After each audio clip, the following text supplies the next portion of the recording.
It was September 2nd, 1859. People all over Europe and North America woke up at night, confused and still tired. They were sure it was already morning. It was so bright outside. But when they looked out of their windows, they discovered it wasn't sunlight.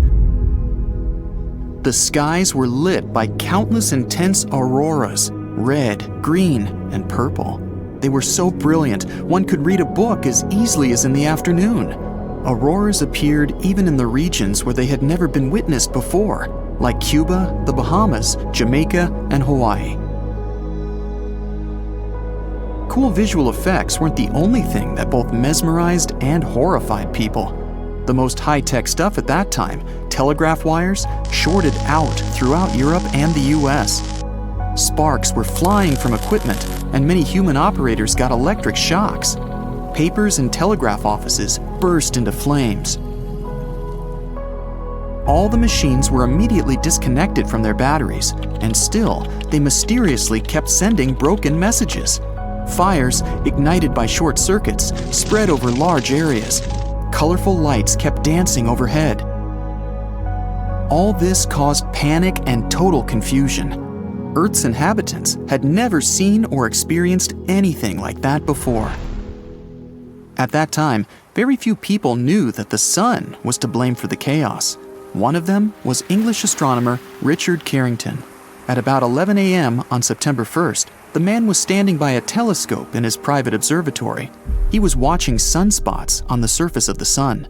Suddenly, two patches of intense white light broke out. They looked as bright as direct sunlight. At that moment, the astronomer didn't know what a terrible commotion these flares would cause.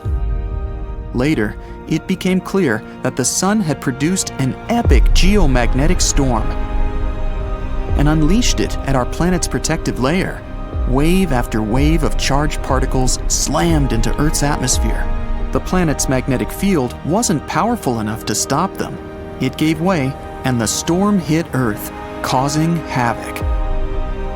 The phenomenon got the name of the Carrington event. So far, it's been the worst solar storm ever recorded.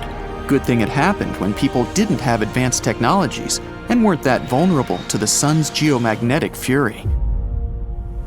The 1859 solar storm was 3 times more powerful than the one that happened on March 13, 1989. 3 days before it began, astronomers watched a massive eruption on the sun's surface. Within a couple of minutes, a billion-ton cloud of gas was hurled away from the star. It rushed straight toward our planet at a speed of millions of miles per hour. On Monday the 12th, the huge mass of solar plasma reached Earth's magnetic field. This storm was so fierce, it lit spectacular auroras and created underground electric currents beneath North America. These currents must have found some weaknesses in the power grid of Quebec, Canada. In less than 3 minutes, the entire city lost power. Millions of people found themselves in pitch-black streets, dark buildings, and stuck elevators. They woke up in freezing cold homes, unable to cook breakfast. The following 12-hour blackout closed businesses, airports, and schools. The Montreal Metro was also shut. In the US, hundreds of power grids started to have problems minutes after the storm hit Earth's surface. Luckily, none of these issues led to a blackout. The storm was severe enough to disrupt satellite communication systems and radio signals. Some space satellites tumbled out of control for a few hours. Lots of them had mysterious problems that went away as soon as the storm began to subside. No newspaper mentioned it, but in 2012, Earth had a close shave after narrowly missing an extreme solar storm, the most intense in the past 150 years. On July 23rd, astronomers at Space Weather Prediction Center in Colorado spotted 2 clouds of energetic particles. They erupted from the sun's surface and barreled into space. Just 19 hours later, these clouds zoomed past the spot our planet had just left. If the solar eruption had happened several days earlier, Earth would have ended up in the line of fire. So, what if a solar storm as powerful as the iconic Carrington event happened nowadays? How much more harm would it cause? Would our life get back on track after such a disaster? Before you learn the answers to these questions, let's figure out what a solar storm is. The sun is a gigantic, constantly changing ball of molten gases. Every once in a while, it spews out bursts of energy, solar flares. They often go hand in hand with something called coronal mass ejections. Those are giant bubbles of ionized gas that can speed up to more than 600 miles per second. The most powerful volcanic eruptions pale in comparison with solar flares that release 10 million times more energy. Within a few minutes, one solar flare can give out billions of tons of charged particles. Solar flares are also insanely hot, with the temperatures reaching several million degrees Fahrenheit. Astronomers believe that such bursts of solar radiation happen when the sun's magnetic field gets twisted in some regions. At one moment, all the pent-up energy is released. The star sends out light and particles, mostly electrons and protons. Most solar flares last for minutes, but some continue for hours. Scientists classify solar flares depending on how brightly they shine in X-rays. You aren't likely to notice the tiniest flares if you don't have special equipment. Medium solar flares lead to fleeting radio blackouts at the poles, but nothing too serious. It's X-class flares people should worry about. They cause the strongest and longest-lasting solar storms. When people think about danger coming from space, most of them imagine an approaching asteroid, like the one that wiped out the dinosaurs. But apparently, we should be much more worried about our good old sun. A super strong solar storm heading toward Earth won't happen at once. First, there will be high-energy sunlight, mostly ultraviolet rays and X-rays. They will ionize our planet's upper atmosphere and mess up radio communication. After that, a radiation storm will hit Earth. And finally, several days later, a colossal cloud of charged solar particles will reach our atmosphere. The particles will interact with the planet's magnetic field and wreak havoc all over the world. If an intense solar storm happened these days, it would start by disrupting GPS and knocking out satellites. If any astronauts were spacewalking at that moment, they would have a mere minutes after the first flash of light to find shelter. Their spacecraft would likely be properly shielded and safe enough. The main challenge would be to get inside in time. After that, the storm will proceed to interfere with satellite communications. That's why tons of your daily activities, from calling your friends to paying with your credit card, would be at risk. But one of the worst consequences would be connected with power grids. Power surges caused by the particles coming from the sun would damage giant transformers. Those take ages to replace, especially if hundreds or even thousands get wrecked.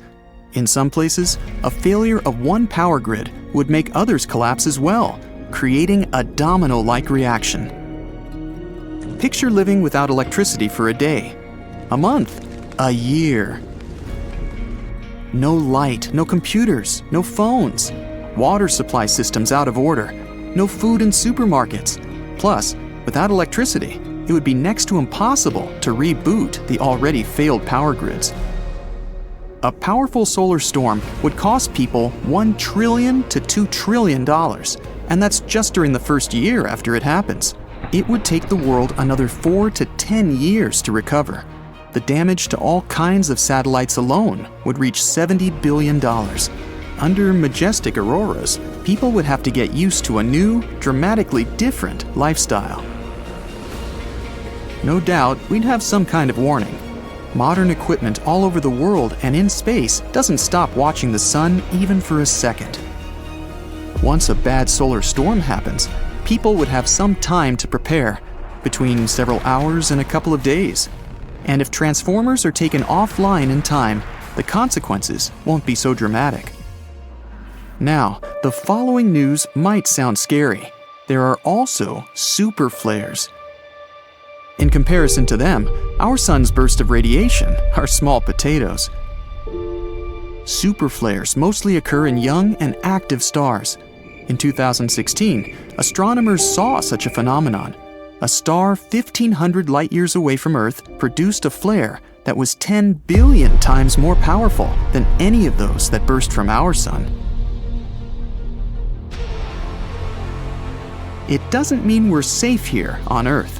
Even our middle-aged sun knows how to produce superflares, but while young stars can have them once a week or even more often, for the sun, it's once in a few thousand years. And still, if people don't figure out how to protect the planet, just one superflare can shred our ozone layer and wipe out life on Earth. In September 1859, scientists observed the first confirmed powerful solar flare. The sun threw a large amount of radiation, energy, and plasma material into space. This was a massive and devastating disaster, but it happened 93 million miles away, so it probably wasn't such a big problem, right? Well, actually it was. A few hours after the flare was spotted, telegraph lines stopped working all over Europe and North America. Some of them sparked and caused fires. People realized that the sun was not only the source of light and warmth, but also danger. Scientists called that day the Carrington effect. The good news is that this happened in the middle of the 19th century and didn't cause serious problems for the planet. The bad news is that scientists are warning that in 2025, Earth will experience even more powerful solar storms caused by a coronal mass ejection. This is a giant cloud of plasma or charged gas. At one time, the sun can throw billions of tons of this material into space. Then, all this flies at high speed through space. Some of the material can reach our planet in 15 hours, the rest in a few days. During the journey, it captures and accelerates any charged particles encountered along the way, which increases its intensity and power. And then, this unstoppable array of energy crashes into our planet. It heats the upper layers of the atmosphere, increases its thickness, and disturbs the work of satellites. They slow down and lose altitude. Communication with satellites becomes unstable, GPS is buggy, data is poorly transmitted. Also, solar charged gas penetrates into our power grids, transformer booths, and stations. It leads to massive failures that ruin the work of the entire technological chain. A powerful solar attack on several power plants can trigger a power outage in a large city. The internet, phones, social services, networks, nothing will work. We may lose connection with each other. Many large companies would go bankrupt, and the planet may face economic crises. These are big problems, but not the most serious ones. Electric plants serve boiler houses and water pumping stations. Solar storms could stop water from getting to our homes. You wouldn't be able to buy groceries in stores without cash. Of course, we can restore all this, but we'll have to live in the Iron Age for a while. But the worst thing is that a prolonged solar storm can suspend food production.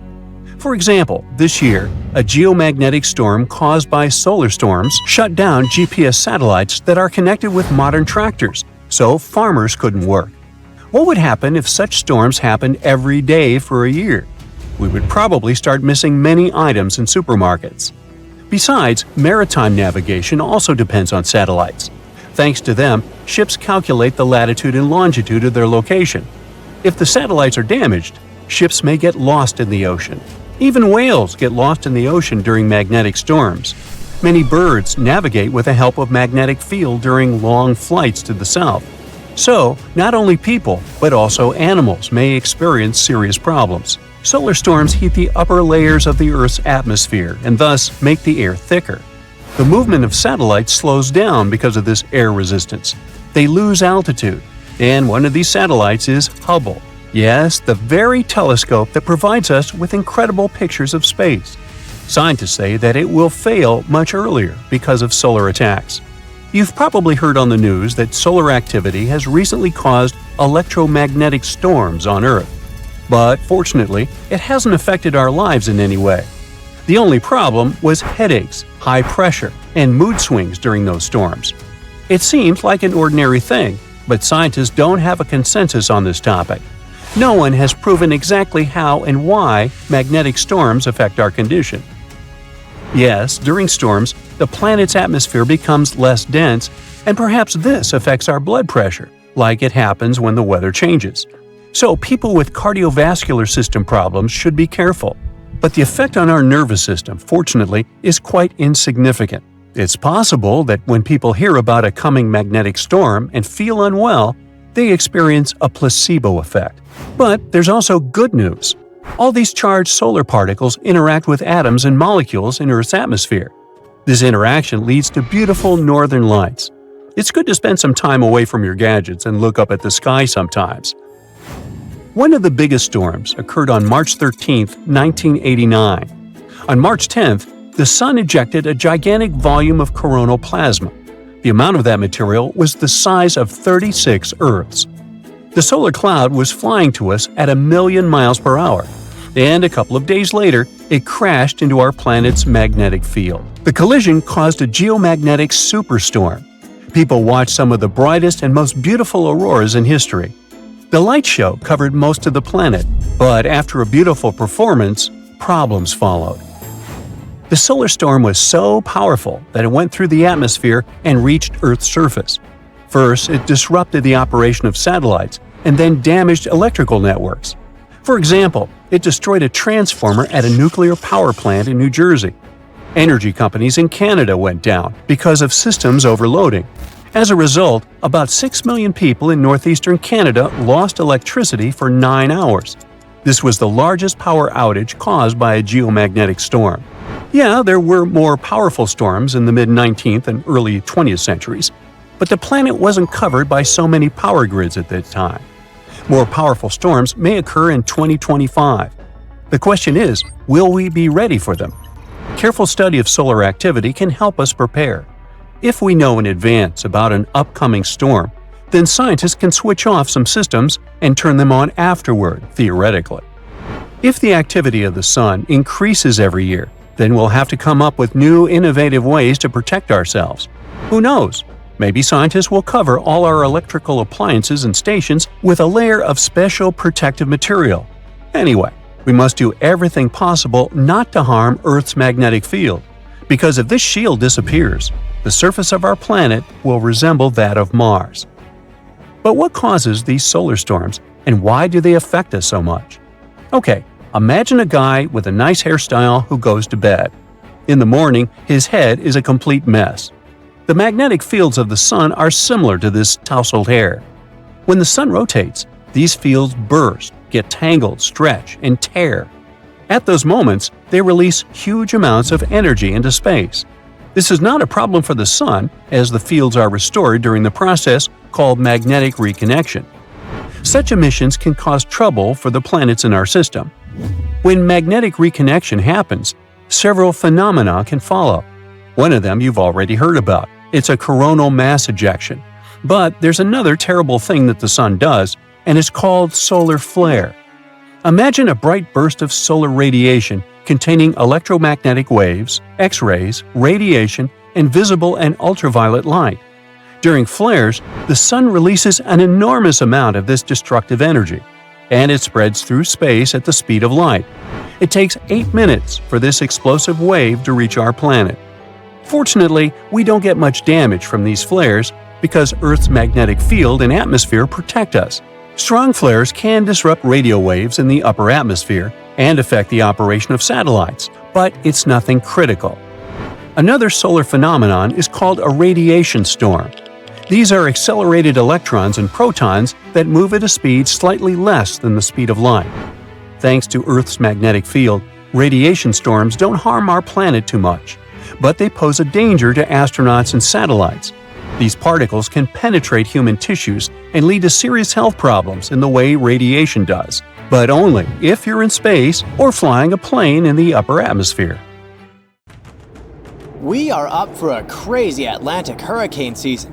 It may be even worse than that of 2005, the year that brought us Hurricane Katrina. That one took 1,392 lives and cost the country over $100 billion. Experts predict there will be between 17 to 25 total named storms. Some of these storms are about to become hurricanes, with winds reaching over 100 miles per hour or higher. We're already seeing storms sweep across the country, bringing dangers like tornadoes, flooding, and hail. You gotta thank the El Niño Southern Oscillation, or ENSO, for this. This complicated term has to do with El Niño and La Niña, the two giant forces that basically shape our world. Normally, winds in the Pacific Ocean blow west along the equator, moving warm water from South America towards Asia. This warm water is replaced by cold water rising from the depths of the Pacific. But during El Niño and La Niña, this usual pattern is messed up. El Niño is the warm phase of the ENSO cycle. During El Niño, the equatorial winds weaken, causing warm water to shift back towards the west coast of the Americas. This means less cold water rises to the surface. The weather in northern parts of the US and Canada become drier and warmer because of it. But there are wetter conditions in southern states. In the Atlantic, El Niño weakens hurricane seasons, and it ramps up hurricane activity in the central and eastern Pacific.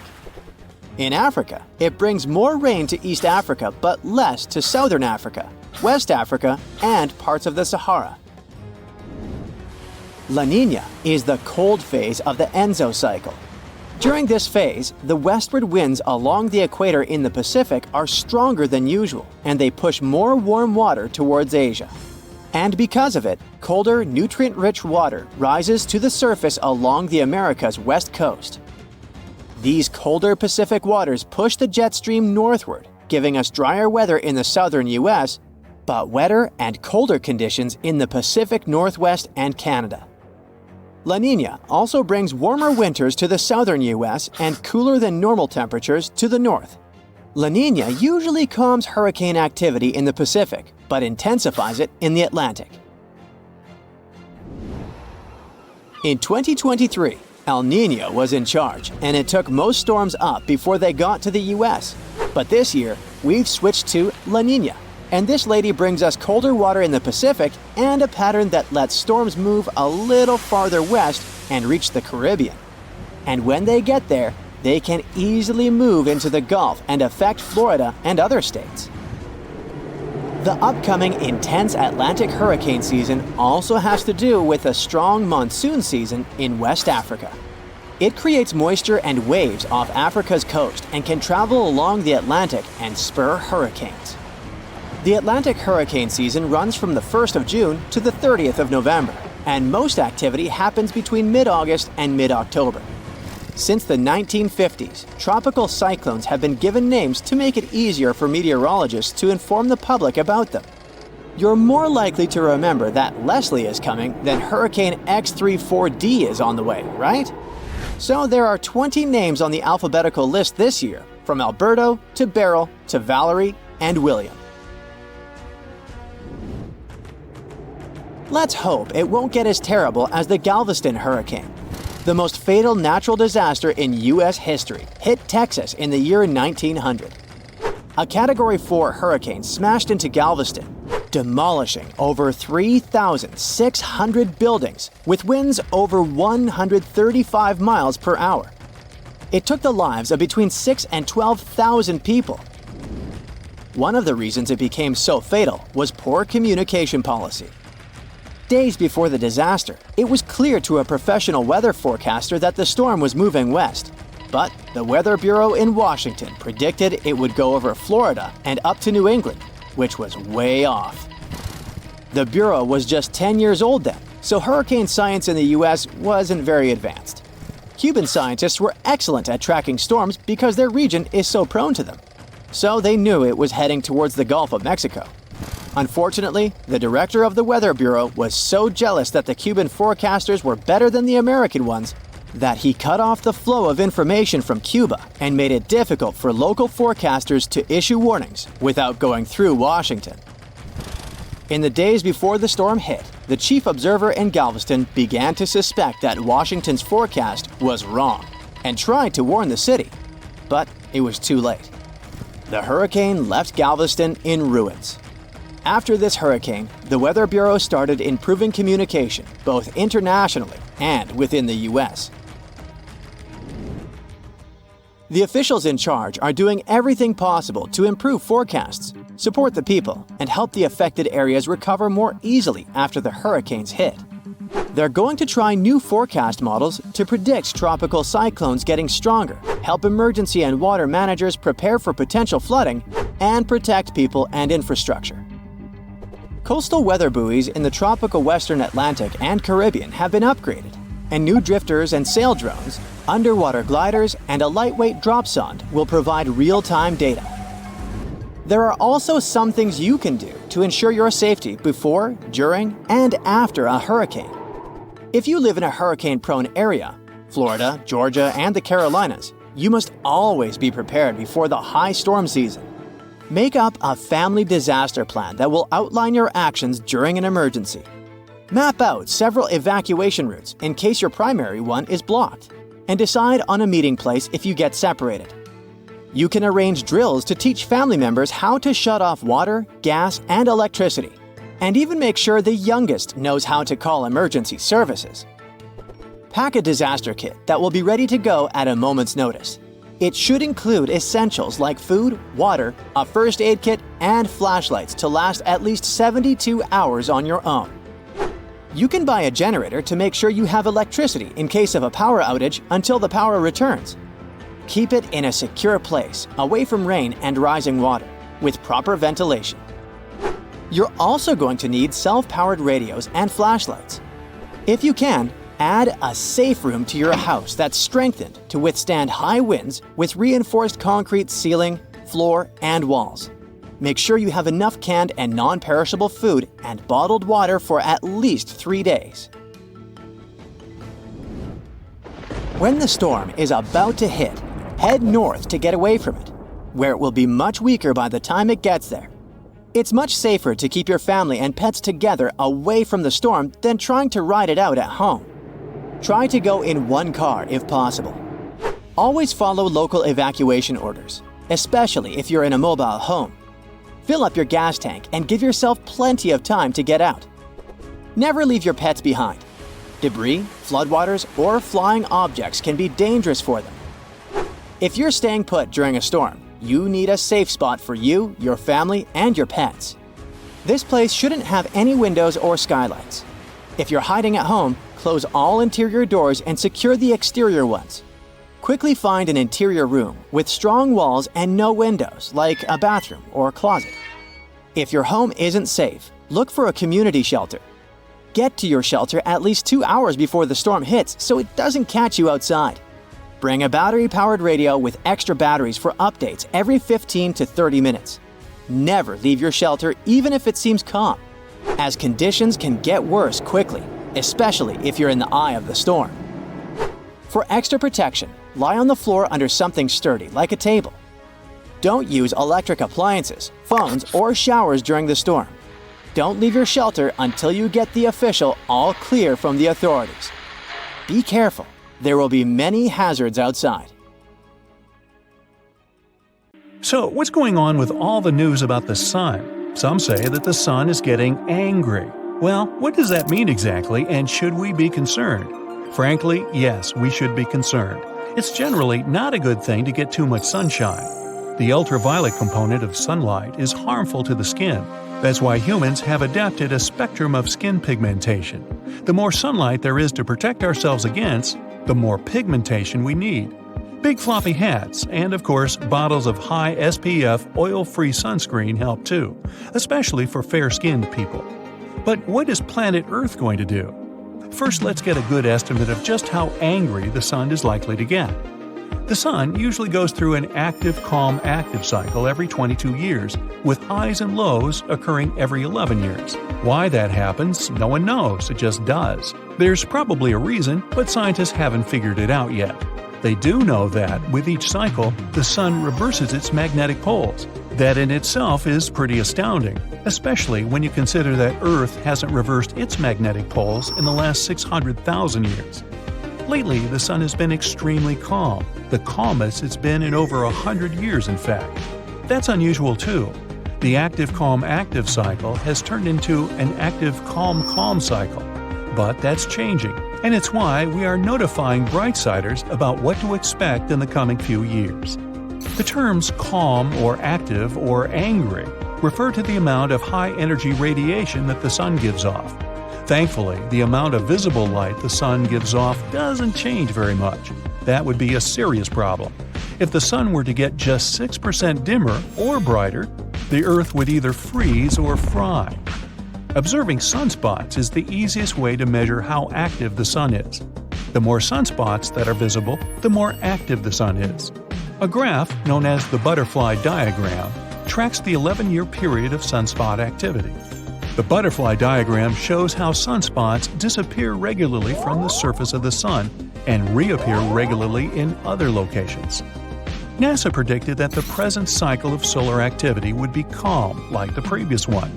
But it's starting to look like that is not the case. Presently, we are in solar cycle number 25. That's the 25th 11-year solar cycle since 1755, when record-keeping began. This cycle of solar activity is expected to peak in 2025. The sun has already exceeded the number of sunspots NASA had predicted. So, it doesn't look like this solar cycle is going to be a calm one. It looks like we are going to have some very active sun-blasting radiation on Earth for the next several years. In early February 2022, 40 out of 49 SpaceX communication satellites in orbit above the atmosphere were destroyed by an explosion on the sun. High-speed electromagnetic plasma gas from the sun, known as solar wind, caused the Earth's atmosphere to compress, and Elon Musk's satellites lost their orbital integrity and crashed back into Earth. Sunspots look like dark spots on the sun, but they aren't dark. They're just not as bright as the surface of the sun. To get a better idea, take a lit 25-watt light bulb and hold it in front of a lit 100-watt light bulb. The 25-watt light bulb will appear dark. That's the same way it is with sunspots. Sunspots on the surface of the sun almost always come in pairs. This is because sunspots are magnetic storms in the plasma gas of the sun. One sunspot will be magnetic positive, and the other sunspot will be magnetic negative. Between the two sunspots, which can be many times bigger than the Earth itself, there flows an electric current that carries a fiery arc of ionized gas with it. Solar flares are something else we should be concerned about. They are powerful electromagnetic explosions on the sun associated with sunspots.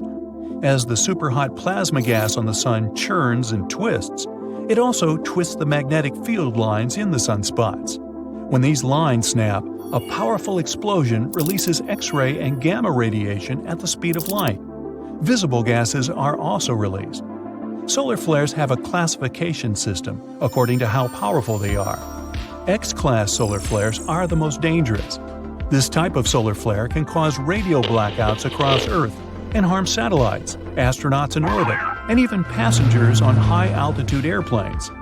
M-class solar flares cause spectacular aurora at the North and South Pole areas on Earth, while C-class solar flares have almost no effect on Earth.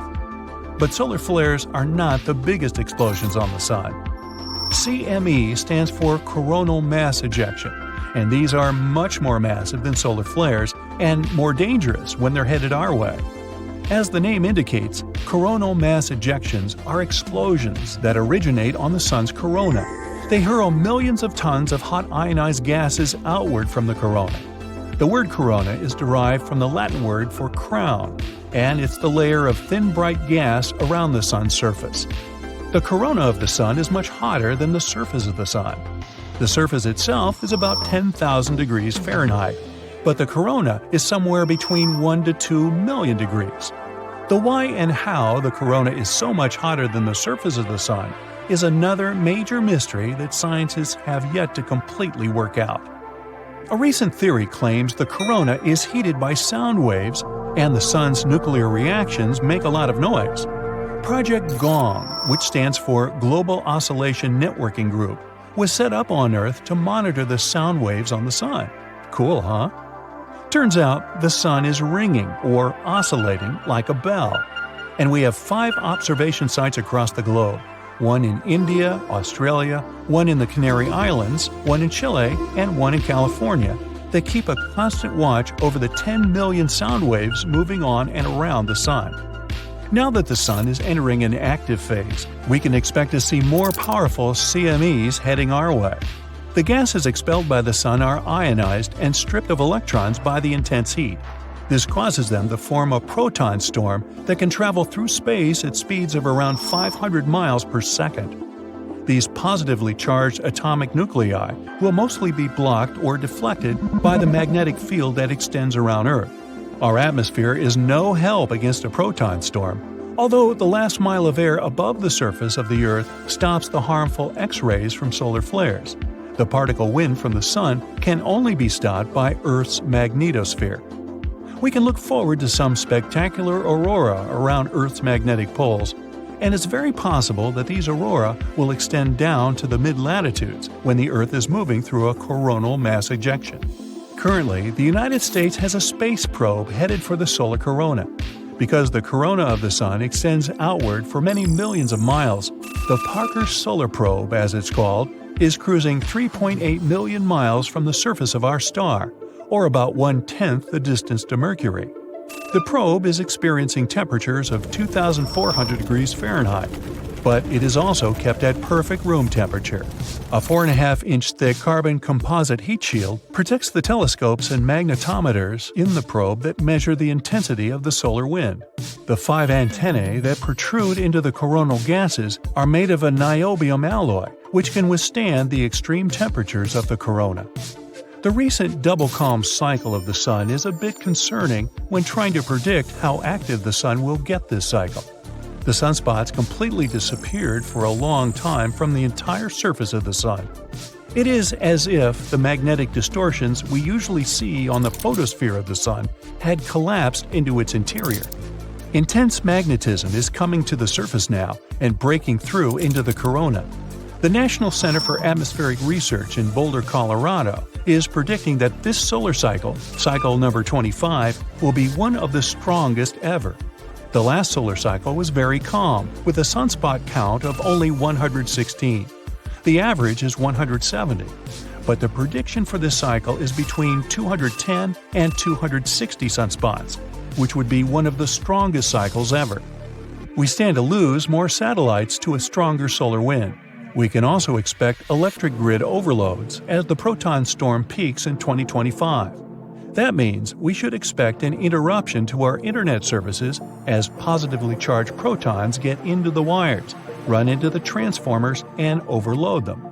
On March 12, 1989, a powerful CME hit Earth and created absolute havoc with our power grids. Will we experience anything of this magnitude in the near future?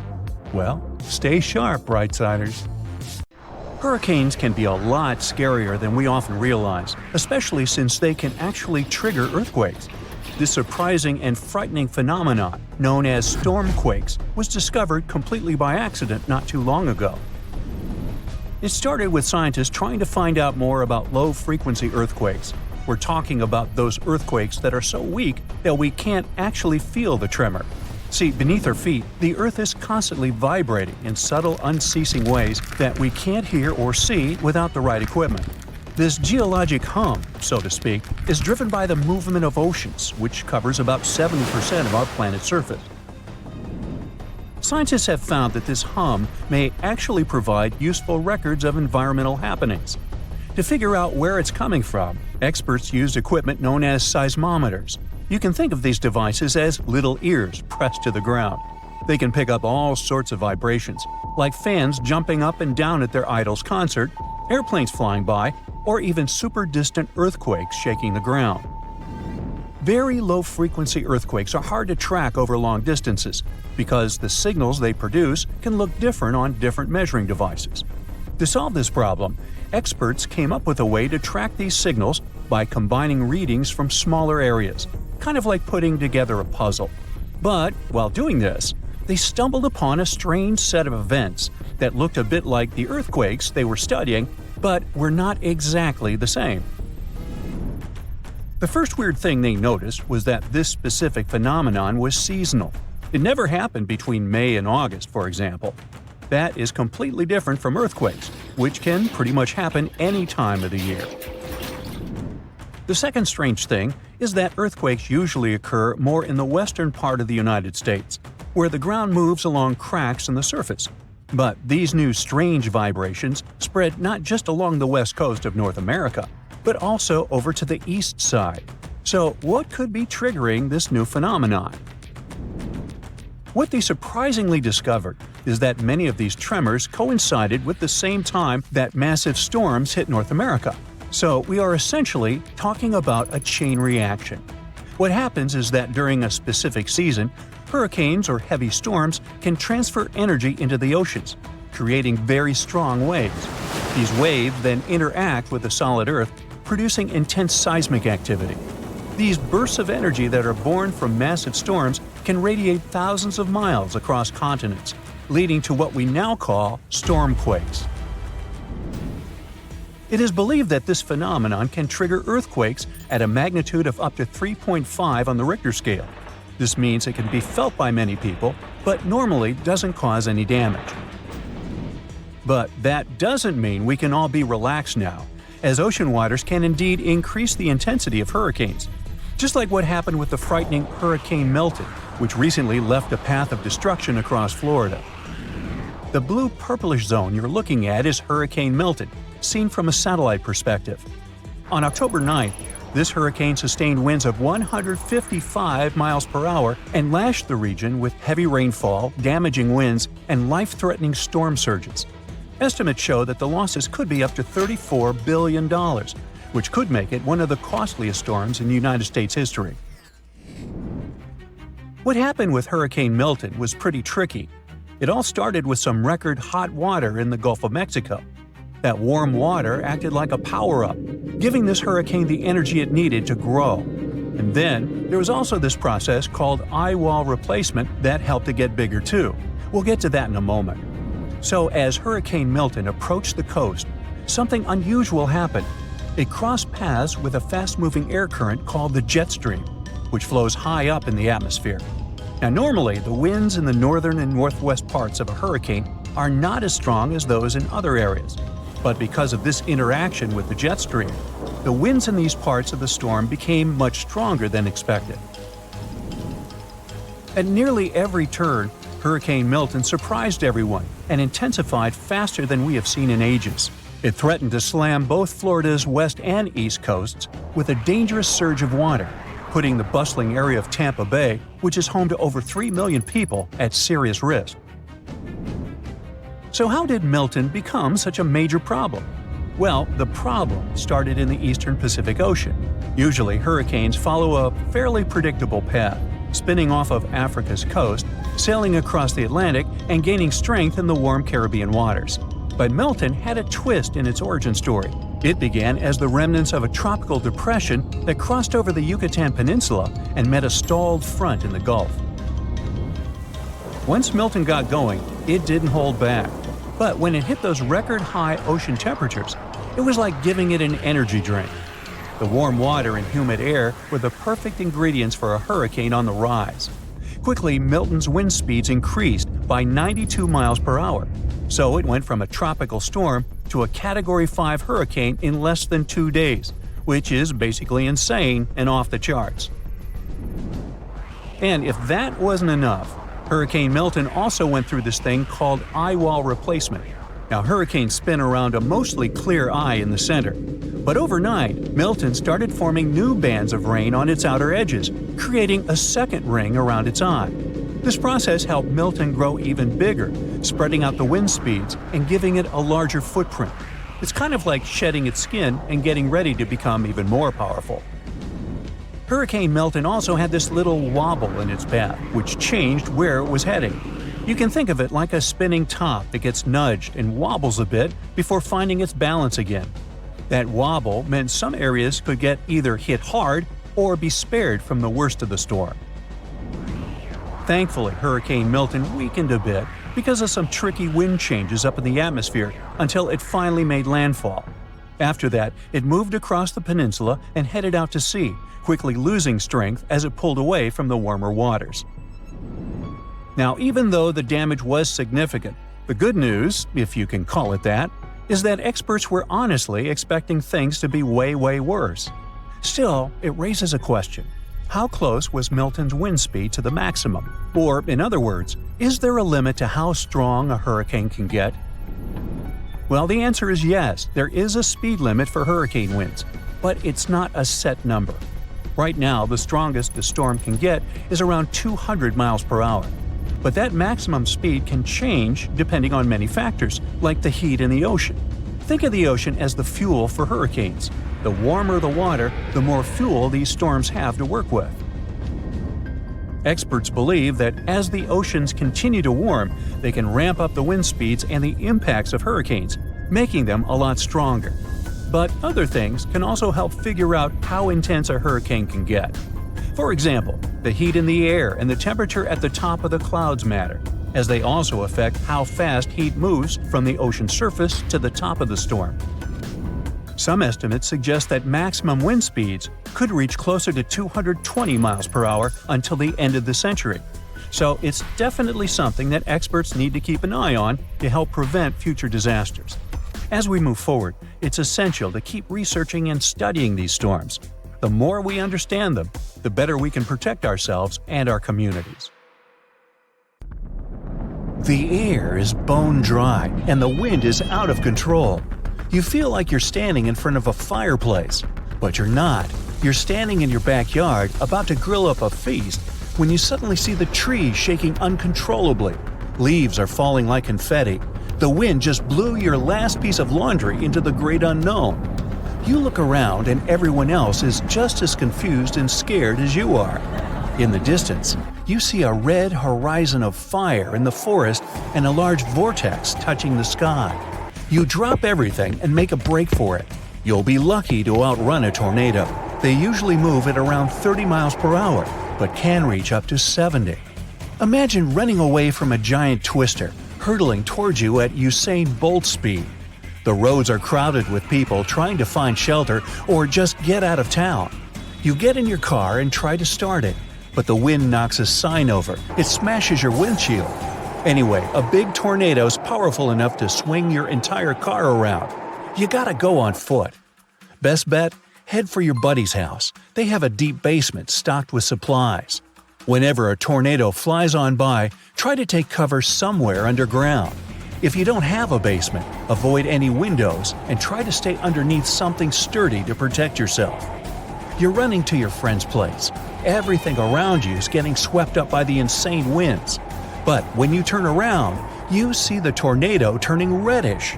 You can barely see it because of the debris, but the spinning vortex, it's on fire. It's a fire tornado. These spinning flame winds can reach 140 miles per hour and can be between 15 to 150 feet tall and as much as 500 feet wide. These monsters occur when tons of smoke get whirled around, so the thunderstorm starts to act like a tornado. By the way, many fire tornadoes can even occur in a bonfire and are called fire whirls. Next time you're camping or setting up your living room fireplace, check it out. You might just spot one spinning around in there. Anyway, it's getting closer and closer, throwing ash all over. It's already pretty hard for you to see where you're going. You use your hands to wave off some of the smoke and ash flying around your face, but it's useless. You keep sprinting as fast as you can until you spot a huge truck. Just park right there in the middle of the road. You crawl underneath. It's one of those trucks that has like 20 wheels. They look so big and heavy up close. Then you hear a creaking sound and a humming sound. The wheels, they look magical. Gracefully, they start lifting off the ground, as if the truck's part of some Vegas magic act. As the tornado gets closer, the wheels rise higher. Better to be far away from here when the truck smashes back down to earth. You crawl out and keep running. You find a convenience store to take cover in, making sure not to stand too close to the glass. You head as far into the store as you can, ready to wait this thing out. But all around you, the land is burning. This fiery twister is a monster, and it's charging towards you. You look out in the distance and see another fire tornado wrecking another part of the city. In order for a tornado to form, it needs open space. That's why many of the tornadoes you see on the news happen in the same part of the U.S., where there aren't many mountains and it's nice and flat. But of course, they can happen anywhere. It's not normal to see tornadoes in the bustling downtowns of America's biggest cities. They need a lot of open space for the rotating vortex to happen. But today is not a normal day. A tornado forms in a supercell thunderstorm. That's when you have two different air temperatures going at it. The vortex you see in tornadoes forms when warm air and moisture come in from above. Below, it's a mess. The end result, the huge spiral funnel cloud we see in every tornado movie. Meteorologists can predict tornadoes somewhat by monitoring the amount of moisture in the air. Every second counts, so keep the TV on next time there's a storm brewing near you. But this doesn't really apply for a fire tornado. The winds are getting stronger and you're feeling the heat even inside the store. Outside, spiraling flamethrowers are torching everything in their path. It may be too late to find an underground shelter. You improvise a way to help protect yourself by hiding underneath the cash register. And now, you can't see anything. There's ash everywhere and the windows are all smashed, thanks tornado. Ash is one of the most dangerous parts of a fire tornado, unless you're not really into breathing or seeing. Your best bet would be to stay as low as you can to the ground. Since smoke rises, there might still be just enough oxygen down there. Crawling your way along will prevent you from getting struck by any flying objects or debris. The fires are now spreading, and there's a lot more smoke. The trees outside have caught fire, and there are glowing embers as far as the eye can see. These embers can travel more than a mile and can start fires on their own.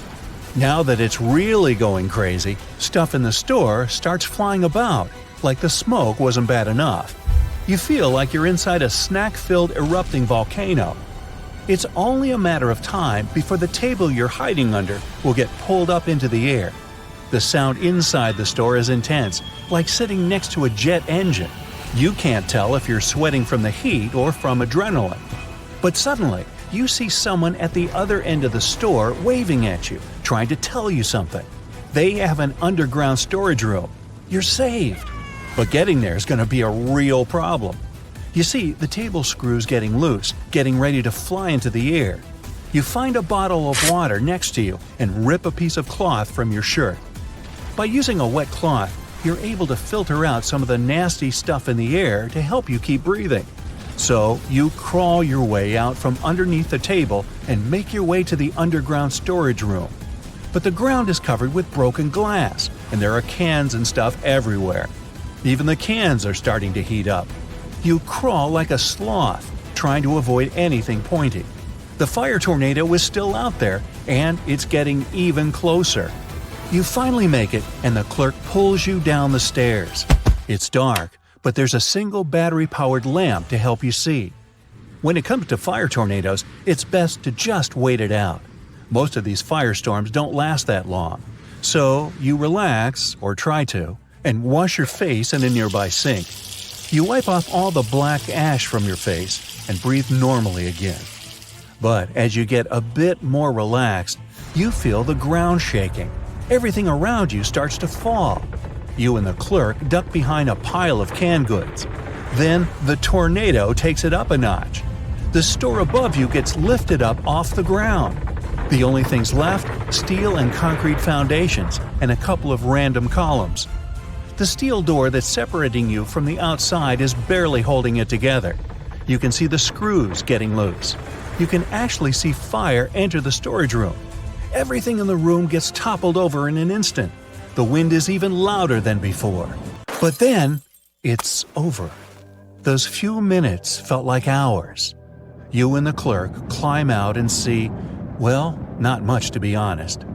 The convenience store looks like it got ripped off like a Band-Aid.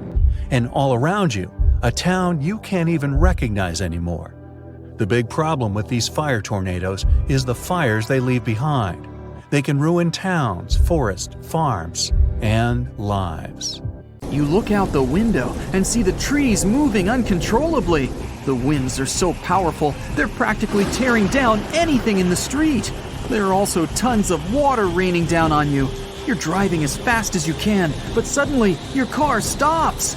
You've heard the terms typhoon, cyclone, and hurricane, but you most likely don't know how they're different.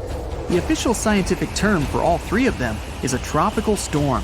While they're practically the same thing, and they form the same way, they're different depending on where they occur. Hurricanes are the ones that form over the Atlantic Ocean or the Eastern Pacific Ocean. Tropical cyclones act as giant engine turbines powered by warm, moist air and form only over warm bodies of ocean water near the equator.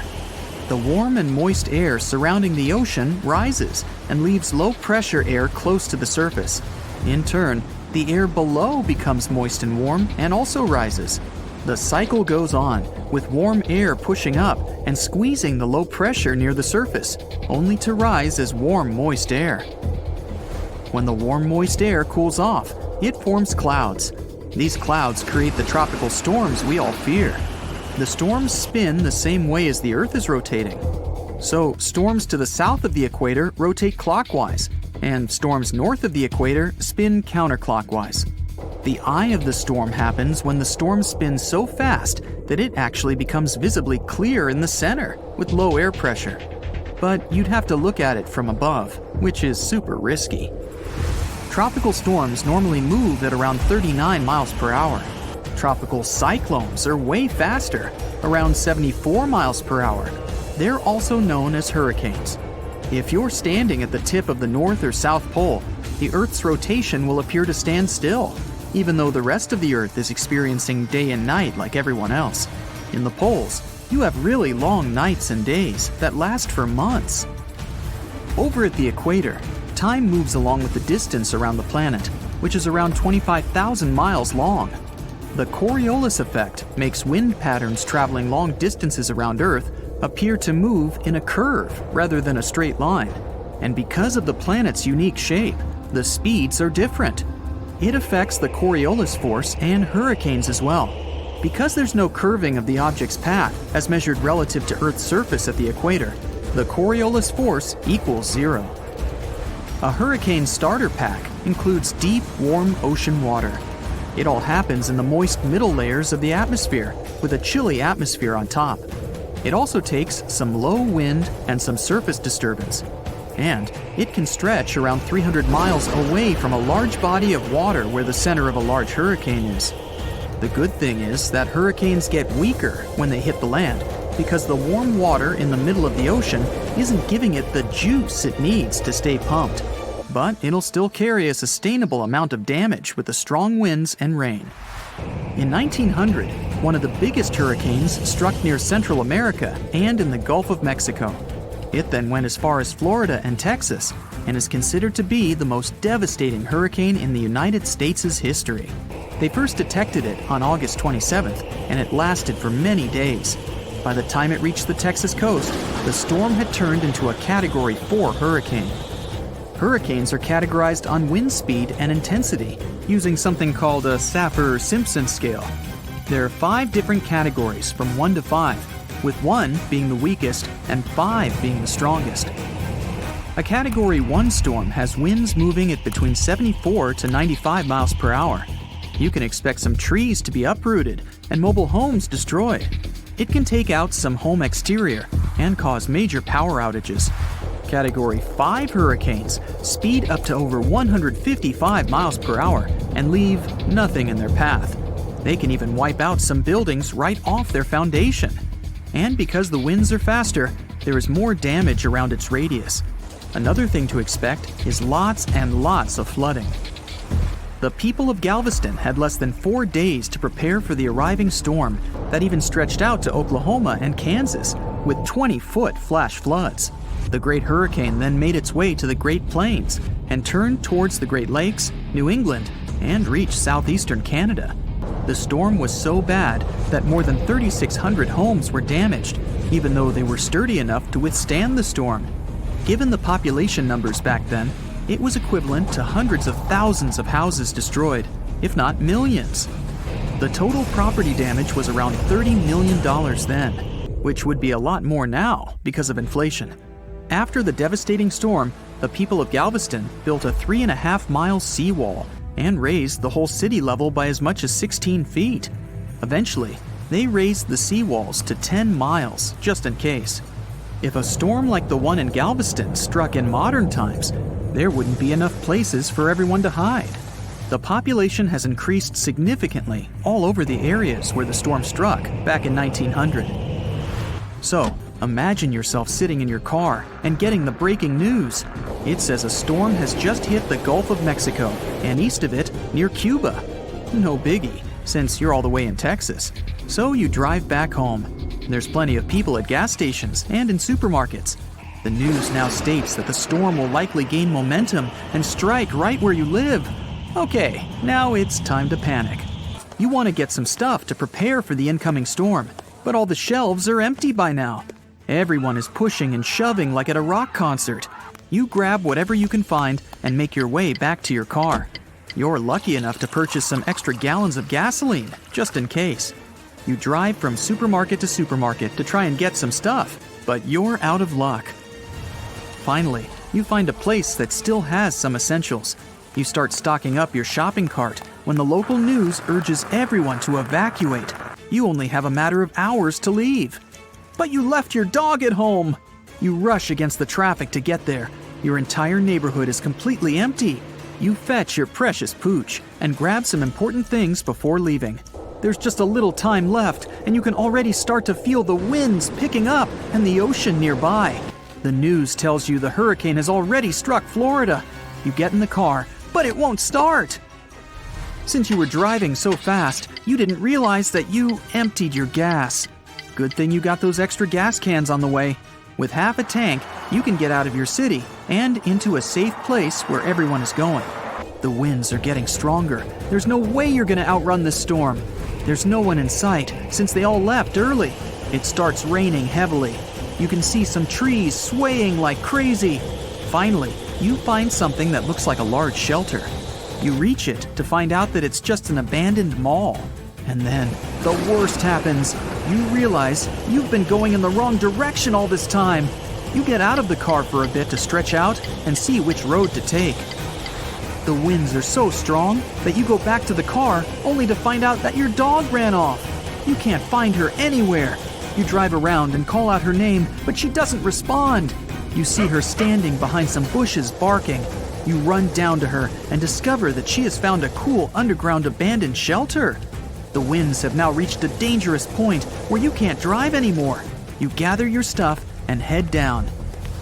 It's complete with everything and even has a bed. You can hear the winds and rain above you, but you're snuggled up with your dog. The next day, you get up and see that your car has been tossed over to another road, and there's not a single tree in sight. But hey, you can at least be happy you survived one of the strongest storms in the world. Check this out. There's a giant tornado heading towards you, and it's so fast. These twisters can move at crazy speeds of more than 250 miles per hour. Plus, they can carve a pathway 50 miles long and a mile wide. Sometimes you can see them coming clearly, while in some cases, low-hanging clouds or rain can hide them, so they sneak up on you and you don't even see them. And in most cases, a tornado can develop so fast that no one can even warn you in time if it's already too close. And now, this insane storm is really close. Maybe you have a couple of minutes to get somewhere safe. Do you have a basement? Go hide.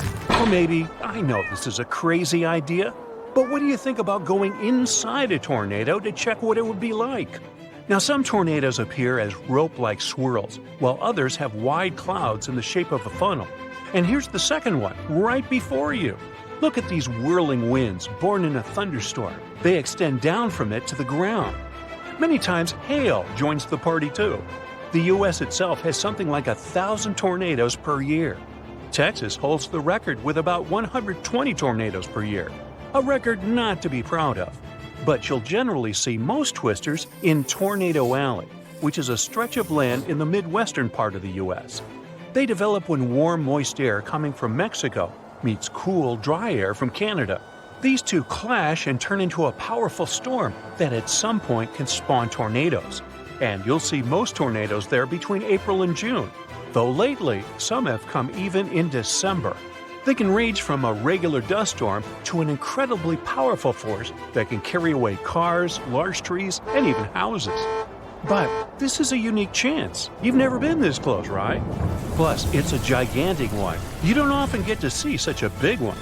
Okay, ready then? It's getting closer. You feel the wind getting stronger while tossing dirt and debris in your face. You close your eyes and whoosh! You're inside, and it's crazy. Vicious winds are hurling and spinning you around. They're lifting you up at the same time. Feeling dizzy? Feeling like Dorothy from The Wizard of Oz? Now may be a good time to check what's really happening to you, while inside swirling with winds and… Oh wait! Is that your neighbor's motorcycle spinning together with you? Hope it'll stay that far away. Now, let's take a moment to catch up. Being in the middle of a raging tornado is actually something you might survive. But I won't lie to you, it won't be easy. The first thing you'd sense would likely be the temperature changes. Inside this crazy twister, it can be 36 degrees colder than outside of it. That's because the center of the tornado funnel spins all the time. All that funneling makes the inside of the vortex way colder, and it makes the air way thinner than you used to. The air would be 20% less dense than, for example, what you would find at high altitudes. Now, I hope you're not planning to stay there for too long. Disclaimer here, the atmospheric pressure inside this swirling vortex is so low that your lungs won't be able to extract enough oxygen. Now, to give you a perspective of all this, breathing inside a tornado is like trying to get some air at an altitude of 26,000 feet. That's a pro level, similar to climbing Everest. So yeah, you'll need some help just to be able to take a regular breath. In short, you'll probably pass out after only a couple of minutes. But don't worry, I brought you this special mask, so breathing is not a problem anymore. Hey, did you notice how smooth the airflow from the inside is? Some storm watchers ended up inside a tornado. Later, they said it all looked so chaotic with all those raging clouds and wind swirling around. But from the inside, the air is surprisingly smooth. But that doesn't mean you'll get a peaceful ride because of it. And it's not a solo party in that thing. The neighbor's motorcycle is not the only thing you'll see there. Wood, bricks, glass, maybe even cars, cows, motorhomes, bricks, roofs, and other big objects. You'd be pretty lucky if nothing crashes into you in all that chaos. With all that debris that's swirling at, for instance, 310 miles per hour, you can hardly avoid it. But let's just say a miracle happens and you got through it. Now you're really dizzy, and you're just wondering when all of this is going to be over and if you're even going to be able to come out of this gigantic tornado. Well, the tornado will eventually slow down. It happens because cool air enters the twister. Just because things are settling down, it doesn't mean you can relax. Well, your stomach can, since all that crazy swirling is done, but the tornado will drop you from whatever height you're on when it stops. If you're somewhere in the countryside, there might be some soft bale of hay to break your fall. Oh wait, we're talking about a twister that's probably more than 45,000 feet tall, so that won't work. I hope you brought your parachute, because now would be a good time to pop it. Nope. Hey, don't worry, I'm all about happy endings, so I'll help you out. Here you go. And now you're slowing down, enjoying the view, if you even see anything around you from all that dizziness. How come there are clear sunlit skies from your left, you may wonder? It's not unusual. Tornadoes often form near the edge of a thunderstorm. It's like a border between two different worlds. And it wasn't even windy. Plus the air was very still before it hit, right? Well, that's common too. Okay, I think you know this kind of scenario is impossible in reality. So it would be best to find a safe spot quickly if a tornado is close by. Use your underground shelter first. And if you don't have one, your basement could be the next best choice. Prepare ahead of time with a battery-operated TV or radio, together with fresh batteries, or a device with internet to be able to hear the latest updates on the tornado. Include some non-perishable food, water, and other essentials prepared too. As it turns out, some people really were picked up by tornadoes, and they managed to go through it. A tornado actually dropped them a few hundred feet away without a scratch. Hey, I'd say that's a whole lot of bother just to save some bucks on Uber. But you can't have a guarantee you'll be safe or where you'll end up. It would be incredibly hard to get out of one of those big and fierce ones, though, like supercells. They fall into the category of the strongest type of storms, mostly thunderstorms. And imagine falling into waterspouts. Those could be fine though, at least the beginning, because they're weak and they form over warm water. So they could be like a part of your spa day, at least until they move inland and turn into a real tornado. Now, dust devils wouldn't be that pleasant. They're not that big, but we're talking about columns of air that rotate at large speeds. And you can easily see them because of all that dirt and dust they pick up, which is why you need glasses for that. Whoops, wait, I forgot that, so I can't help you this time. But if it makes you feel any better, they're not associated with thunderstorms. Don't know why that would make anyone feel better when I think about it. But if you're willing to jump into a fire tornado, I'll find you a special suit that will keep you safe while spinning through smoke, gas, and flames. I promise. Columns here are narrow and they rise vertically into the air, similar to a dust devil. Of course, the heat is crazy. And as updrafts are becoming stronger, and if there's enough dry fuel, a fire whirl is turning into a real fire tornado that extends from the ground up to the cloud, moving incredibly fast. Okay, let's stop now. I'm pretty dizzy.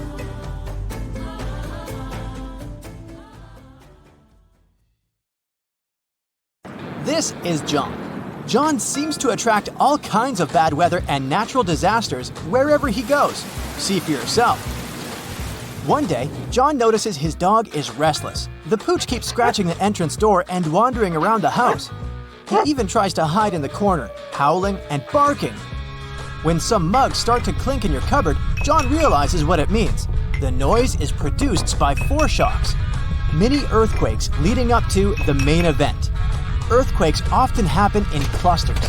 After a few weak quakes, a much bigger one is likely to be on the way.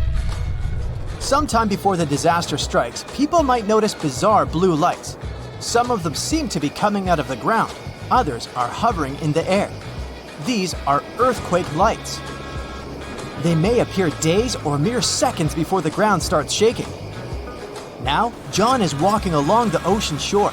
Suddenly, he sees the water retreat from the beach. Really, really fast. Uh-oh. John, run away as quickly as you can and find some high ground. A tsunami is coming. And your life might depend on how fast you react. If John spots a bizarre and unexpected rise in sea level, it can be another sign of an approaching tsunami. This happens in 40% of cases. The incoming water is the first tsunami wave. The second one, way larger, will come in about 10 minutes.